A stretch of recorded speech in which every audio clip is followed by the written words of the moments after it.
Good morning, this is Paridhi. Welcome back to my channel modern English with Paridhi ma'am. So guys, आज की video बहुत ही informative होने वाली है, लेकिन उन पेरेंट्स के लिए जिन्होंने केवीएस में अपने बच्चों का ऑफलाइन जो है ना अप्लाई किया हुआ था, डॉक्यूमेंट सबमिट किए हुए थे, बाल वाटिका सेकंड और बाल वाटिका थर्ड, और जैसे थर्ड क्लास हो गई, सेकंड क्लास हो गई और फिफ्थ वगैरह जो भी क्लास है ऊपर की जो ऑफलाइन होते हैं जिनके एडमिशन, उनके लिए मैं वीडियो लेकर आई हूँ। ठीक है, तो भाई 13 अप्रैल को हम लोगों को लॉटरी सिस्टम देखने स्कूल में जाना था। तो हम लोग जो है ना लॉटरी सिस्टम देखने PM Shri KVS school Palampur Himachal Pradesh, हमने अपनी लड़की के लिए यहाँ पे बाल वाटिका सेकंड के लिए अप्लाई किया हुआ था और अपने डॉक्यूमेंट्स भी हमने सबमिट कर दिए थे टाइमली। ठीक है, तो हम लोगों को जो है ना यहाँ पे बुलाया गया था 13 तारीख को। ठीक है, तो 13 तारीख में हम लोग जो है ना स्कूल गए और हमने वहाँ पर देखा लॉटरी कैसे लगाई जाती है। देखो, ये जो मैं आपको स्क्रीन पर दिखा रही हूँ केंद्रीय विद्यालय, देखो ऐसे ही रस था, बहुत भीड़ थी। ठीक है, बहुत ही ज़्यादा जो है ना पेरेंट्स लोग आए हुए थे।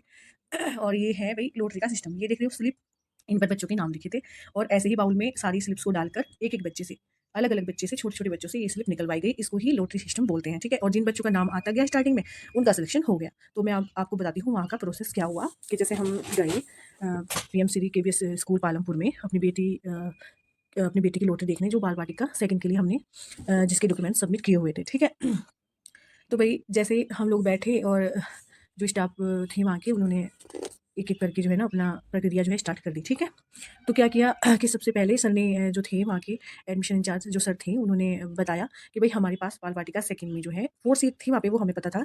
पहली पहली दिन जो है वो लगा दी गई थी बाहर, चिक लगा दी गई थी कि भाई बाल वाटिका सेकंड में जो है 4 सीट है बस।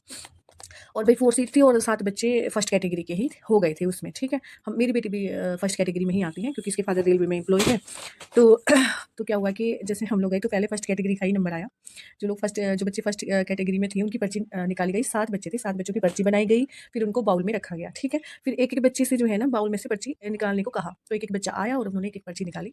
तो 4 बच्चों के नाम जो आए स्टार्टिंग में, वो बच्चे सिलेक्ट हो गए। ठीक है, बिना किसी भेदभाव के, ठीक है, बिना किसी उलझन के वो बच्चे सिलेक्ट हो गए। उसमें कोई अ, वो नहीं है, कोई आपत्ति नहीं है हमें, क्योंकि जो प्रोसेस था वो हमारी आंखों के सामने हुआ और बहुत ही फेयर तरीके से हुआ। ठीक है, तो पर्चियाँ निकाली गई, 4 बच्चों के जिनके नाम आए वो बच्चे सिलेक्ट। और मेरी लड़की का नाम कहाँ आया ये मैं आपको बताती हूँ। मेरी लड़की की पर्ची जो है बाउल में सबसे लास्ट में थी और वो सबसे लास्ट में निकाली किसी बच्चे ने, तब उसका नाम आया 7वें नंबर पर। ठीक है, तो जो क्या बोलते हैं 4 बच्चे सिलेक्ट हो गए जो स्टार्टिंग में आए, जो जितनी सीट थी, और जो बच्चे 3 बच्चे वो आ गए वेटिंग में। तो मेरी लड़की जो है, मेरी बेटी आ गई वेटिंग लिस्ट में, कैटेगरी फर्स्ट में। फिर ऐसे ही ओबीसी एनसीएल का हुआ, सभी कैटेगरी का हुआ, फर्स्ट सेकंड थर्ड जितनी भी कैटेगरी है, फिर एससी एसटी ओबीसी एनसीएल सबका हुआ जनरल, ऐसे ही हुआ प्रोसेस सेम। ठीक है, तो भाई ऐसे ही पर्चा निकल गई। सेकंड नंबर में जैसे मेरी लड़की ओबीसी एनसीएल से भी बिलोंग करती है, तो उसमें भी जो है ना उसका सेकंड वेटिंग आई, उसमें भी उसका नहीं हुआ। फिर तो वेटिंग ही आई बाद में, क्योंकि 4 ही सीट थी, 4 सीट में फर्स्ट कैटेगरी के बच्चे ही 4 सेलेक्ट हो गए। ठीक है, बाकी तो सब जो है सबके जो है, चाहे वो एससी एसटी चाहे वो ओबीसी जो भी थे, वो सब जो है वेटिंग में हो गए। ठीक है, ऐसे ही जो अगली क्लासें थी उनका प्रोसेस स्टार्ट हो गया। बाल वाटिका का मैंने 2 का आपको बता दिया, फिर बाल वाटिका थर्ड का भी सेम ही प्रोसेस हुआ, फिर फिफ्थ क्लास का हुआ। ठीक है, तो ऐसे ही जो है वहाँ पर सेम प्रोसेस हुआ। प्रोसेस बिल्कुल क्लीन और अनबाइस्ड हुआ, कोई भी भेदभाव नहीं किया गया है। ठीक है, हमारी आंखों के सामने सब कुछ क्लीन हुआ, क्लियर हुआ, कोई प्रॉब्लम नहीं है। हाँ, बस थोड़ा दिल तो ज़रूर दुखा कि बच्चे का नंबर नहीं आया, वेटिंग में आ गया, लेकिन कोई बात नहीं, हर बार हमारे हिसाब से रिजल्ट नहीं निकलता। कोशिश करते रहनी चाहिए। अगर स्टाफ और अगर स्कूल पर विश्वास है आपको, सब कुछ अच्छा है, वैसे कोई प्रॉब्लम नहीं है।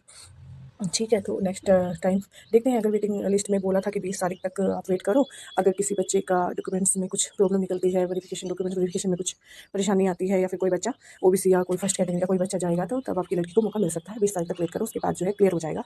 तो भाई आपको कोई बात नहीं, इस बार नहीं हुआ तो निराश मत होइए, नेक्स्ट टाइम फिर से कोशिश कीजिए। ठीक है, तो ये होता है लॉटरी सिस्टम, और इसी के लिए मैंने आपको वीडियो बनाई है कि जिन पेरेंट्स को नहीं पता, आइडिया नहीं है कि कैसे प्रोसेस क्या होता है, ये वीडियो उनके लिए ही है। और अगर आपको वीडियो पसंद आई है तो वीडियो को लाइक और अपने दोस्तों के साथ शेयर कीजिए और मेरे चैनल को सब्सक्राइब कीजिए ऐसी इन्फॉर्मेटिव वीडियो के लिए।